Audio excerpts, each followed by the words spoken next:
Hello, Warren Township Schools. This is Dr. Mingle with our weekly Return to School update for July 9th, 2020. The primary focus of today's presentation will be sharing the data from the most recent parent and staff member survey. First, a couple quick updates. We do have summer programs up and running. Kudos to our summer fund staff and administration for putting together a wonderful program for families that were able to take part in both the enrichment, academic support, and extended school year for our special education programs. We also have in-person special services assessments that began this Monday, July 6th, following the rules and regulations for summer camps, so kudos to our staff there as well. Our summer maintenance and technology projects are well underway, with staff working on their schedules across the district on those projects. And we are currently in the planning process for how to return our indoor office-based staff by early August. One of the other things I thought I would mention and reiterate from last week's presentation before getting into the survey results is the question of why, the perception at least, that we did not consider an option to bring all kids back. And I know that there are a couple of districts that have announced plans to try to make that happen. Just to reiterate from last week, the guidelines repeatedly emphasize the importance of physical distancing as a key strategy for minimizing risk to students, employees, and their families. Implementing those guidelines and the policies and procedures that come from the State Department of Education and the CDC would require much more space and personnel than we have available to us right now, and would require us to put into place practices such as all students wearing masks at all times, making students sit in one seat and not moving around the classroom very much, changes to how we teach and learn, how we serve lunch, etc., that are just not really feasible. And even if we were able to overcome the safety concerns, we would have such a degradation of the student experience that we didn't feel that it was better than the alternative option of a hybrid. So we did survey about that question earlier in surveys. We didn't survey in it in July because it's not one of the options that our return to school committees believe would be feasible for implementation for the 2020-2021 school year. So to the survey data. First of all, thank you to everybody who participated. We had about a 67% participation rate among individual students. Keeping in mind that this survey was by student and not by family, we were able to track that number a little bit better than previous surveys, and somewhere up in the 80+% range of our staff members. That's 1,181 parent surveys, 370 staff member surveys received in this round. As you can see on this slide, the surveys represent students from across the school district. Participation rates varied, obviously, higher at ALT and Central, lower at Mount Horeb Woodland in the middle school. But we do have representation across the grade levels and across the schools. On the employee side, 91% of our surveys came from school-based staff from across the district, as you can see. We also had survey responses from members of our district staff that work in the Board of Education office, our buildings and grounds maintenance staff, transportation, and technology as well. So what did people say? In the question about, based on the information available as of last week's presentation, which option would you choose for your child in terms of coming back to school or staying at home? 67% of respondents said that the child would return to the face-to-face distance learning hybrid model, with another 204 students, or 22%, unsure but leaning that way. So when we bring those together, that brings us up to about 90% of students that we anticipate coming back in the hybrid, which means we have about 10% of our students who are either not coming back in the hybrid and will continue in distance learning, or at least are leaning towards it. On the staff side, we see about 47% of our staff saying that they would definitely return to work based on the information they have now, with another 29% saying that they're leaning towards returning to work. And then you can see in various forms, we have about 24% of our staff saying that they're either unsure or would prefer to continue working from home, with the significant difference there that some of those staff members would qualify based on the CDC guidelines and would be required to receive accommodations, and others do not.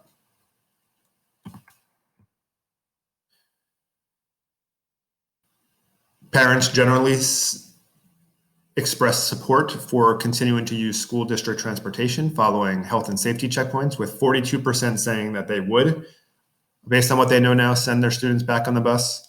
another 20% saying they're not sure but leaning towards it, which brings us to about a 62% bus usage. And in the hybrid model, that means about 60% of 50% of our students on the bus at a given time, which would definitely allow us to maintain the guidelines for one student per row, per seat, on the buses. And then I'm going to break this question down into a couple of different areas with a couple of different demographic groups. Which of the two hybrid models, AB by week, where one cohort attends school Monday through Friday, the other cohort works from home, and then we flip that, or hybrid within the week, where cohort A would come to school on Monday and Tuesday, all students would work in distance learning on Wednesdays, and then cohort B would come to school on Thursday and Friday. As I talked about last time, there are pros and cons to each of these around logistics, around continuity of instruction, and we were interested to see how parents and staff members of different age students might feel differently about these options. When we look at all of the data received, you can see that the average score on a 1 to 4 Likert scale, with 1 being do not support at all and 4 being highly support, the parent support is almost exactly the same, not statistically significantly different. 2.55 supporting the within week hybrid, 2.52 across weeks. And you can see, though, that there's relatively even distribution across all 4 answers for both options. So parents overall are split. Staff, however, are not. You can see that there's a rating of 3.1 for the within week hybrid and a rating of 2.62 for the week by week hybrid. And although there are staff members in all 4 columns, of course, we have a 44% highly support for the hybrid within week option, with only 9% saying they don't support at all, versus a 25% highly support for the hybrid by week, with 18% saying they do not support at all.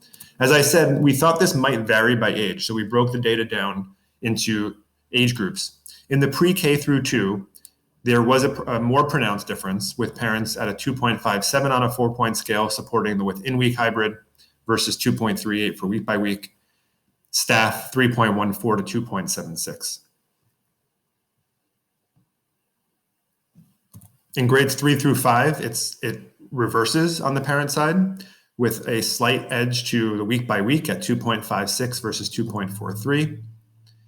Whereas staff stays consistent, 3.16 supporting the within week hybrid, 2.56 supporting the week by week hybrid. And then at the middle school level, it goes back with parents pretty much evenly split at 2.69 versus 2.67. Staff, again, more pronounced in support of the within week hybrid at 3.19 to 2.31. So in conclusion, we see that parents are split in the preference between the 2 hybrid models, while staff support the within week hybrid. We also re-asked the same CDC guideline questions. This takes the language exactly from the CDC guidelines for schools of things that we should be considering implementing. The ratings for every single option increased for parents and staff, which suggests that people are more supportive of these kinds of activities as time is going on. We'll see if that continues in our August survey as well, with nearly everybody saying that they highly support the strict enforcement of protocols for keeping staff and students at home at a 3.9 for parents and 3.97 for staff. As you go down this list, you can see the support for providing options for telework and distance learning is very high, limiting non-essential visitors. If we use 3.5 as kind of the mark of very high support, since that's an average of highly support, and daily temperature checks also pretty high there. Teaching and reinforcing the use of face coverings among staff when physical distancing cannot be maintained very high, and limiting gatherings and extracurricular activities higher for staff than parents, but high in both cases. Going on to our next slide. A couple more above the 3.5 threshold for staff, teaching and reinforcing the use of face coverings among students when physical distancing cannot be maintained, lower for parents, although it has come up to 3.37. Maintaining static groupings, face coverings for all staff, all above 3.0. We only fall below 3.0, which is still support. Anything above an average of 2 would be support.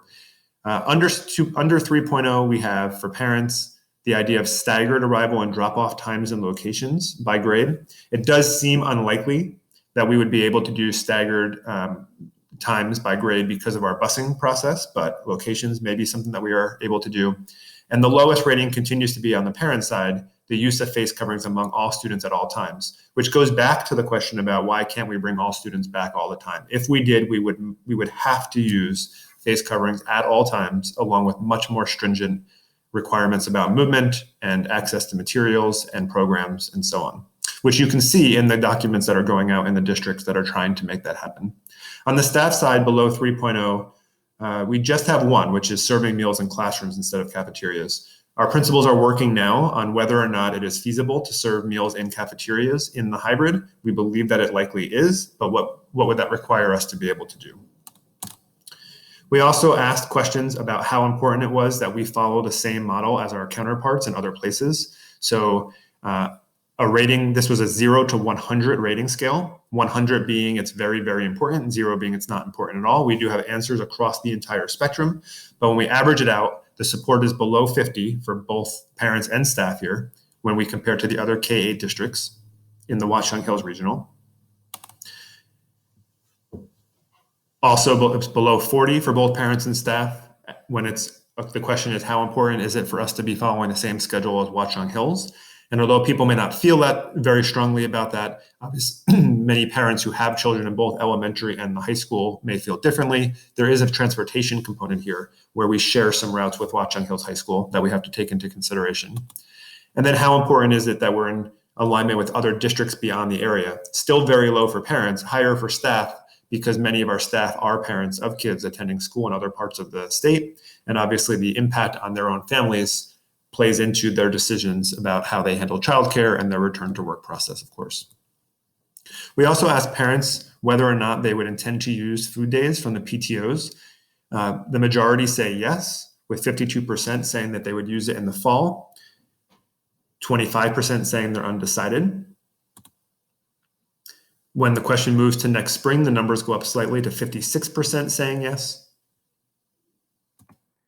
And then we asked the question of whether people were comfortable with parent volunteers being present to distribute food during food days. That support dropped to about 50% yes.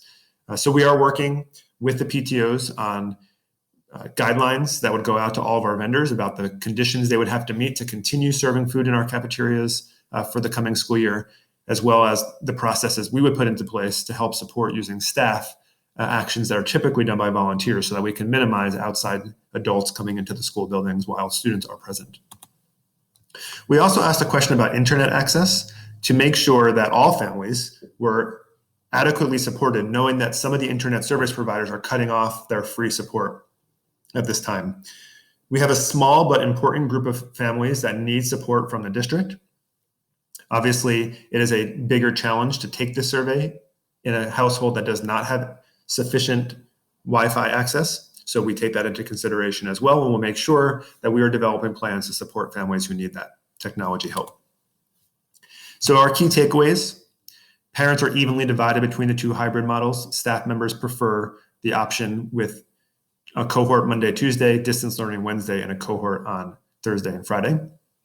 Support among parents and staff members increased over the June survey for all CDC recommended health and safety practices. Neither parents nor staff members feel that the district must follow the same model as other districts, locally or regionally, although there are individual groups of people for whom that might be important.